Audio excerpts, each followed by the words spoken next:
It's all about the cicada.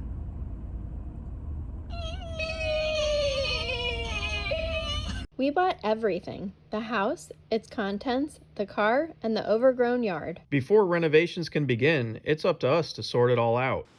Hey everyone. Welcome to our channel at Cicada & Co. We're Kristen and Hal. And it's time to sell some antiques. But before we do, we want to give a shout out to those of you that have been encouraging us with your comments, keeping us going. You've seen it from the beginning with our long hot days in the garage, inside the house, no AC, trying to wear respirators.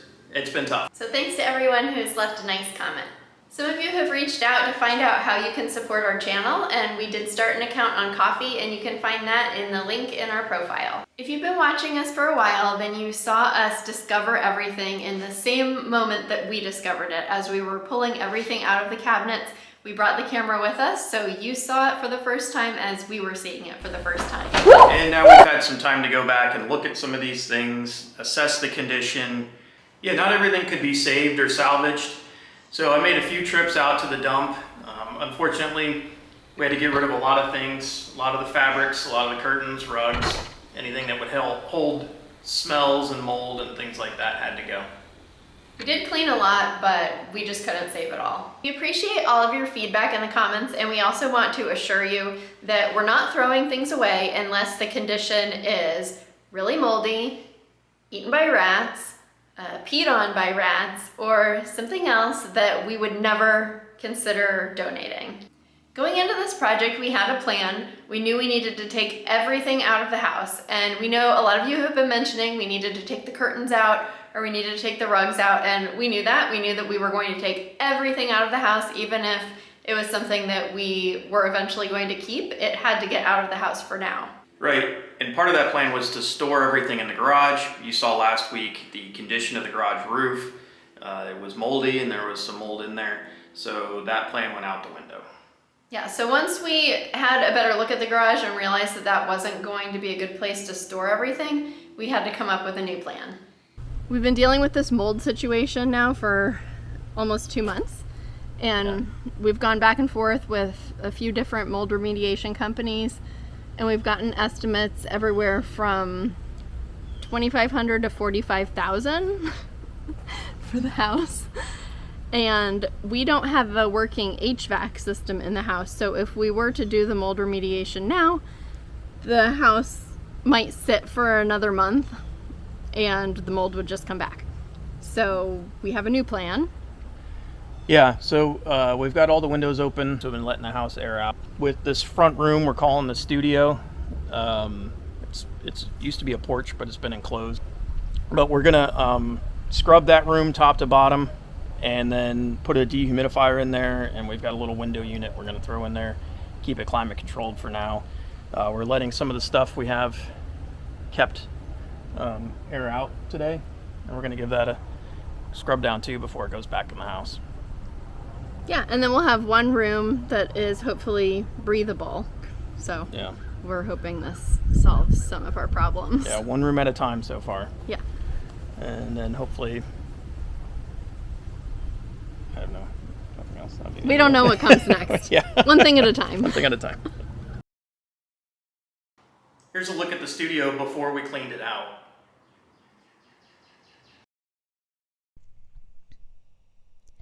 Because we weren't able to use the garage as a storage space for the antiques that we were keeping and selling, we decided to use the studio because it's the only room in the house that won't be undergoing major renovations. But before we could bring all of the items back into the house, we had to completely clear out the studio and clean it from top to bottom. It doesn't really translate on camera just how dirty the house was. Every surface was covered with a thick layer of dust and dirt, and there was mold on many surfaces too. So we literally scrubbed every inch of the studio before bringing anything back into this room. We also planned to prime and paint every wall and ceiling in the house, but we hadn't quite gotten to that part of our project yet. Let's go take a tour of our mini antique shop. Once the room was clean, we were able to bring everything back in and stage it for a couple local antique dealers to come and take a look at what we had.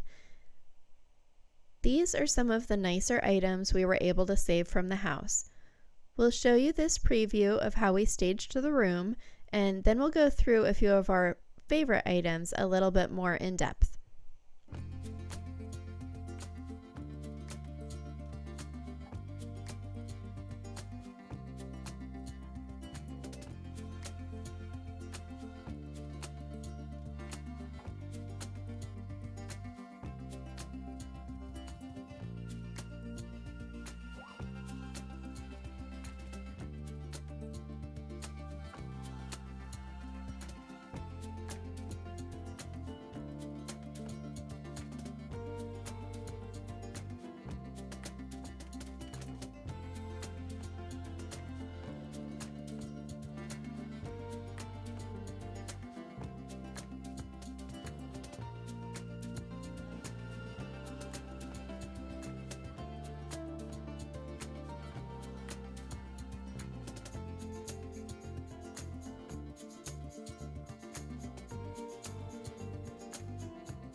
Most of the items we found in the house are mid-century. We had found a few earlier and a few later pieces, but most of them are between the 40s and the 60s. We found a lot of nice vases. This one is Red Wing pottery.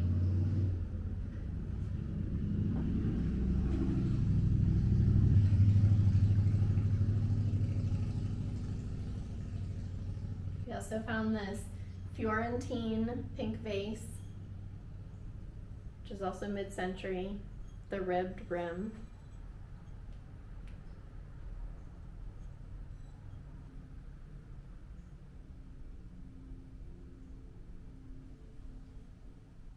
This cute little vase is made in Japan, very mid-century. This one doesn't have a maker's mark, but it almost looks handmade and just really like it. And finally we have this one, which is French, like many of the items in the house.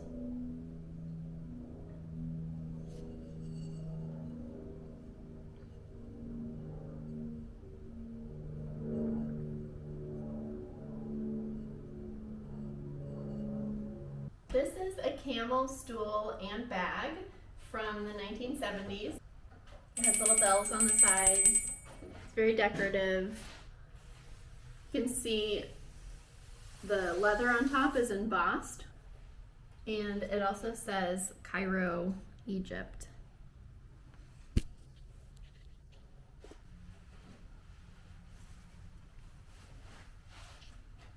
This is the camel bag, also from the 70s. You Could be used as a really cool home decor piece.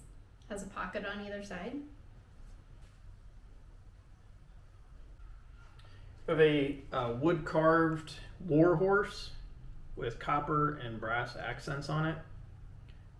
This is probably mid-century, probably about 50, 60 years old. So as we said, a lot of stuff was from France. We have 2 Napoleonic plates. This one here is a small decorative dish. You can see them in the middle. Some of the throwback to the Greek style around it. And you can see the Napoleonic stamp. And then this dish is a Napoleon III dish official plate. You can look that up.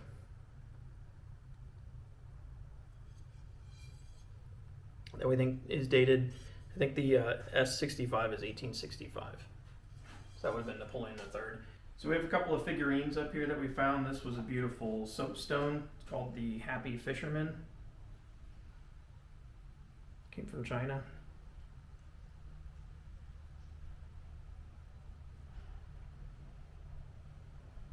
This lady who's seated, porcelain, and she's reading musical notes.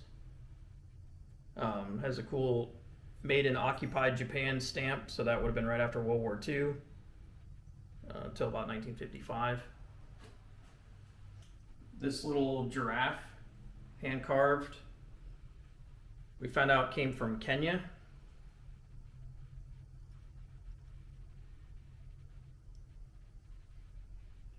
This very decorative Chinese teapot. It's called Manchu, popular in the 1960s.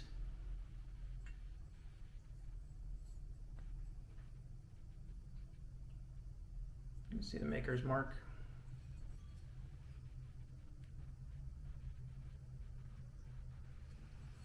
Looks well used. This Dutch style pitcher. It's made in the Dutch style, but it's actually, you can see the 2 people on it and the hand painted. But it was actually made in Japan. Very characteristic of that style. One thing we found that I thought was really cool is I believe this is probably hand carved. It's a very old mirror. You can see kind of the imperfections in the carving.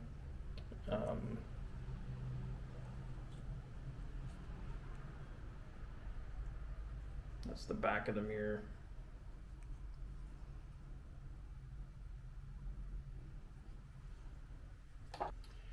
Here we have the courting lamp. It's a common theme of man and woman courting each other, kind of in the late 1700s time period. This lamp probably dates to around the 1940s. We have this beautiful fragile piece here. This is a still working oil lamp, and you can see the fringe that's very delicate, and then I love the jewels that are in there. Probably date that to around the 1890s, early 1900s, right before electricity got popular.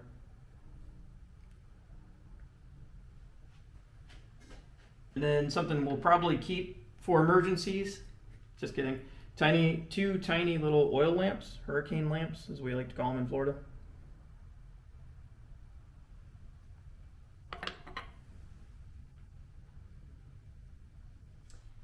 We have these super cute vintage suitcases.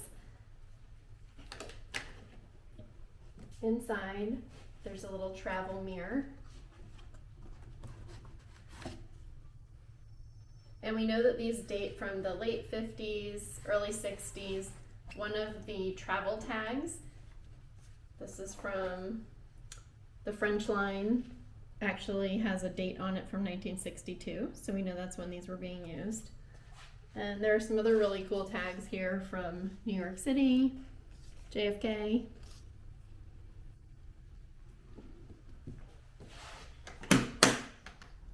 So here we have a French barber's mirror, triptych barber's mirror.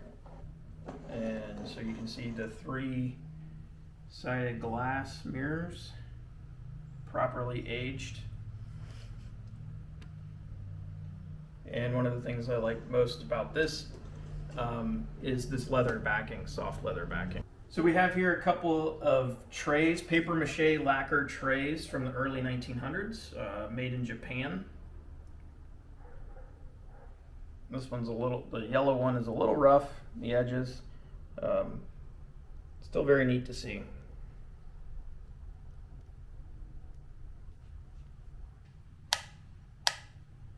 Hey, since this video is sponsored by no one but us, we just wanted to take a second and let you know that we have an Instagram page. So you can find us over on Instagram at Cicada & Co. We hope you'll follow us over there. You can shoot us a DM or write a comment. We check all of those and we'll get back to you. We also wanted to let you know, if you haven't been joining us yet for our premieres, we post our videos every Sunday, usually in the afternoon or evening. We're trying really hard to stick to that schedule, and we're always on there live. We're usually here working at the house, but we pull out our phones and we'll chat with you live during the premieres, so we hope to see you then.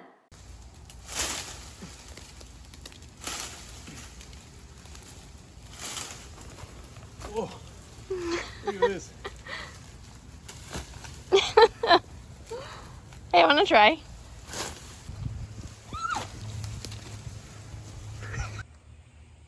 We're headed over to the south side of the house to clear the yard.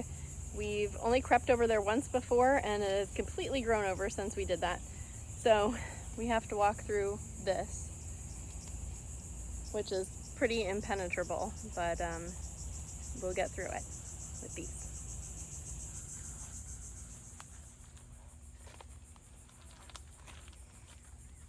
Can get about this far and then I'm stuck, so I have to trim all of this up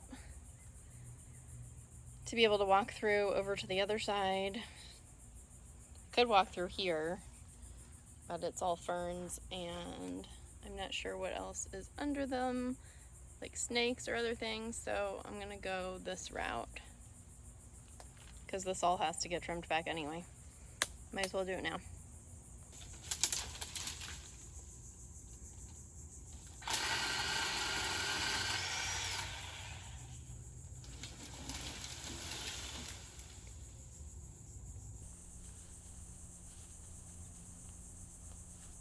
We just cleared this path to get over to the south side of the house, and Hal's gonna check out the condition of the walls over here. Pretty solid.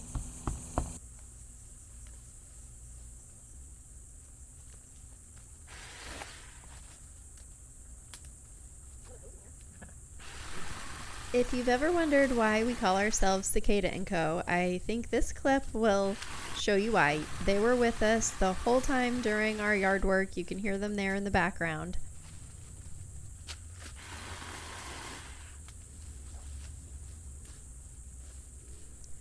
As you can see, half the challenge was just clearing a path to be able to get close enough to the house so that we could start pulling the vines down. We have gotten quite a few comments suggesting that we call somebody to clear cut the yard for us, and that there are even YouTubers out there who can do it for free. But we have actually made the intentional decision not to clear cut our yard. We have so many pollinators in our yard, bees and butterflies, and we also have a lot of really interesting plants that we're unearthing. So we really want to nurture the space for the pollinators and keep this a place that they are welcome to come to. Eventually we're going to have a garden, so we're being very careful and taking care of the yard inch by inch, just like we're doing inside the house, and hoping to maintain a very natural landscape outside.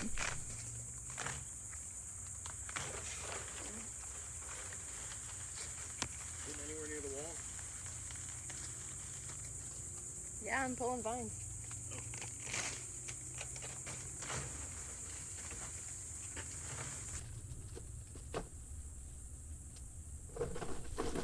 That being said, we obviously know that a lot of these plants are going to have to go. For instance, the vines that are trying to eat our house.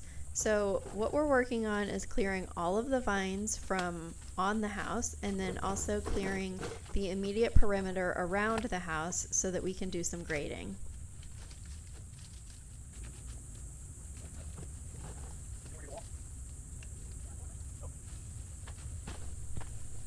At some point during this process, we started a very large compost pile where we started putting all of our yard waste, so that at some point in the future, when we have time to build our garden, we'll have a nice big pile of compost waiting for us.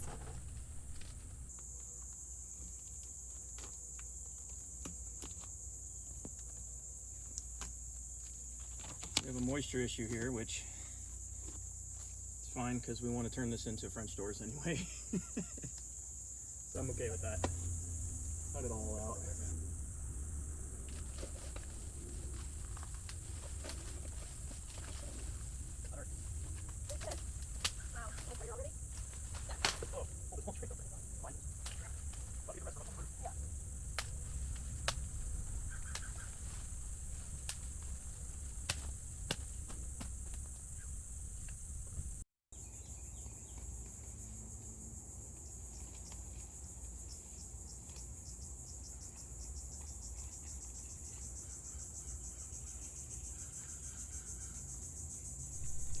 Next time on Cicada & Co., we demo the kitchen, and what we find behind the cabinets might change everything.